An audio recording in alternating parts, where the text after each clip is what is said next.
আসসালামু আলাইকুম। এটা চিনেন? এটা আয়না। এটা শুধু একটা আয়না, কিন্তু এই আয়নারই একটা বিস্তর রূপ রয়েছে। আয়নার একটা ঘর রয়েছে, যে ঘরের ভিতরে বন্দি করে রাখা হয়েছিল শত শত মেধাবীকে। বাংলাদেশের বিভিন্ন পর্যায়ের ঊর্ধ্বতন কর্মকর্তাদেরকে, যাদেরকে 10 বছর, 15 বছর, 11 বছর এভাবে বন্দি করে রাখা হয়েছিল। আর সে আয়নাঘরের চিত্র জানেন? আয়নাঘরের চিত্র হচ্ছে ছোট্ট একটা করিডোর, ছোট্ট একটা রুম, বেলকনি সেও ছোট।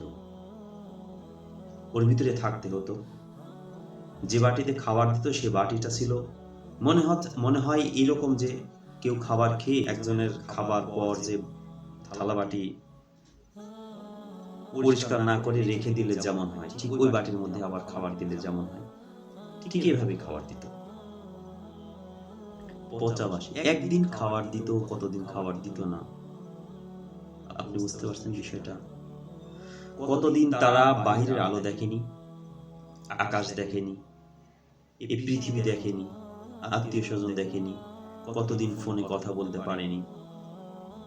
6 মাস, 1 বছর। আপনি পারবেন?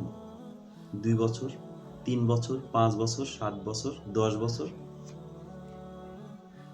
ঠিক এভাবেই কেটেছে কতগুলো মানুষের জীবন।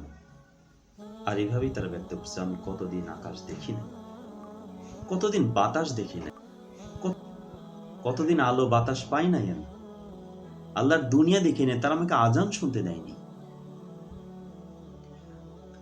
একটাবার চিন্তা করেন, আয়না ঘরের পরিধি কেমন, যেখানে বাইরের কোনো শব্দ শোনা যায় না।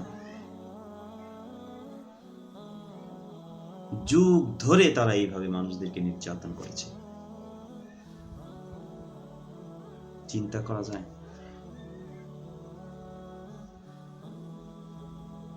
একটা গামছা ছিল, গায়ের উপর দিয়ে সেটা দিয়ে নামাজ পড়তো। বক্তব্য হচ্ছে যে এই গামছাতে আমি যে পরিমাণ চোখের পানি মুছেছি,